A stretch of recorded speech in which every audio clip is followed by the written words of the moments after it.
नमस्कार, जय जिनेंद्र। आज आपण प्रयागराजची थोडक्यामध्ये माहिती घेत आहोत। प्रयाग ज्याला आज प्रयागराज किंवा इलाहाबाद म्हणून ओळखलं जातं, जैन धर्माच्या इतिहासामध्ये अत्यंत महत्त्वाचं स्थान या क्षेत्राला आहे। जैन परंपरेनुसार प्रथम तीर्थंकर भगवान ऋषभदेव यांनी अयोध्येत राज्य केल्यानंतर वैराग्य स्वीकारले आणि प्रयागातील वटवृक्षाखाली दीक्षा घेतली। त्यामुळे या स्थळाला प्रयाग असे नाव मिळालेलं आहे। प्रयागराज हे जैन धर्माच्या दृष्टीनं अतिशय पवित्र आणि ऐतिहासिक महत्त्वाचं केंद्र आहे। हे ठिकाण गंगा, यमुना आणि सरस्वती नद्यांच्या संगमावर वसलेल्या असल्यामुळे धार्मिकदृष्ट्या अत्यंत पवित्र मानले जाते। जैन धर्मातील अनेक तपस्वी, साधू आणि आचार्यांनी या स्थळी तपस्या केलेली आपल्याला पाहायला मिळतं आणि त्याचबरोबर धर्मप्रसारही केलेला आहे।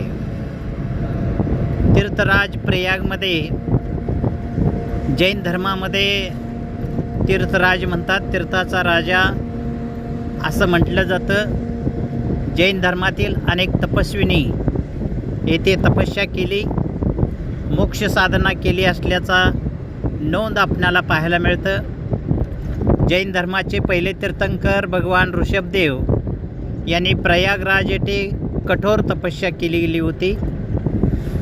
ऋषभदेवांनी येथे उपवास, ध्यान आणि आत्मशुद्धी यांचा अभ्यास केलेला आहे।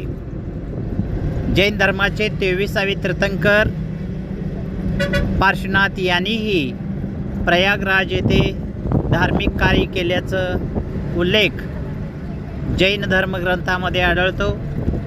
भगवान महावीर स्वामींनी देखील प्रयागराजच्या आसपास या भागामध्ये प्रवचन आणि धर्मप्रचार केलेला आपल्याला दिसून येतो।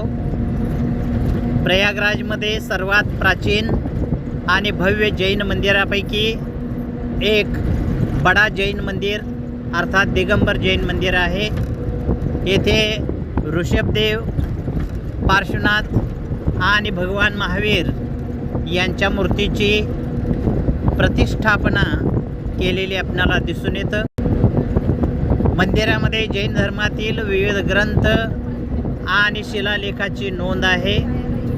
संगमाच्या परिसरामध्ये एक भव्य जैन मंदिर आहे। येथे दरवर्षी जैन धर्मीय मोठ्या संख्येने संगमावरती स्नान आणि धार्मिक विधीसाठी उपस्थित असतात। कुंभमेळा प्रामुख्याने हिंदू धर्माशी संबंधित आहे, परंतु जैन धर्मीय सुद्धा या पवित्र संगमामध्ये स्नान करतात। अनेक जैन मुनी आणि आचार्य कुंभमेळाव्यामध्ये उपस्थित राहून प्रवचन देतात असाही उल्लेख आपल्याला आढळतो। अनेक जैन साधूंनी प्रयागराज येथे सल्लेखना साधनेचा अवलंब केलेला आहे। जैन धर्मातील प्रमुख पर्वापैकी पर्युषण पर्व येथे मोठ्या उत्साहाने साजरा केला जातो। पंचकल्याण महोत्सव जैन मंदिरामध्ये भगवान ऋषभदेव आणि इतर तीर्थंकरांच्या जीवनाशी संबंधित पंचकल्याण महोत्सव साजरे केलेले आपल्याला दिसून येतात। प्रयागराजमध्ये जैन धर्मामध्ये आणि सांस्कृतिक योगदान खूप मोठं दिलेलं आपल्याला दिसून येतं। प्रयागराजमध्ये जैन धर्मीयांनी अनेक शिक्षण संस्था आणि धर्मशाळा स्थापन केलेल्या आहेत। येथे जैन धर्माशी संबंधित अनेक ग्रंथालये आहेत, जिथे प्राचीन जैन ग्रंथांचे जतन केले जाते। जैन समाजाने प्रयागराजच्या सामाजिक आणि सांस्कृतिक उन्नतीमध्ये खूप मोठा वाटा उचललेला आहे। प्रयागराज हे केवळ हिंदू धर्माचे नव्हे तर जैन धर्माच्या दृष्टीने एक महत्त्वाचे तीर्थक्षेत्र आहे। भगवान ऋषभदेव, पार्श्वनाथ आणि भगवान महावीर यांच्या तपोभूमीचा पवित्र वारसा आणि येथे वसलेले जैन मंदिरं हे जैन धर्मीयासाठी खूप मोठं श्रद्धास्थान आहेत. एवढी थोडक्यात माहिती सांगून मी या ठिकाणी प्रयागराजची माहिती संपवतो. राजकुमार चौगुले, चिंचवाड. जय जिनेंद्र. धन्यवाद.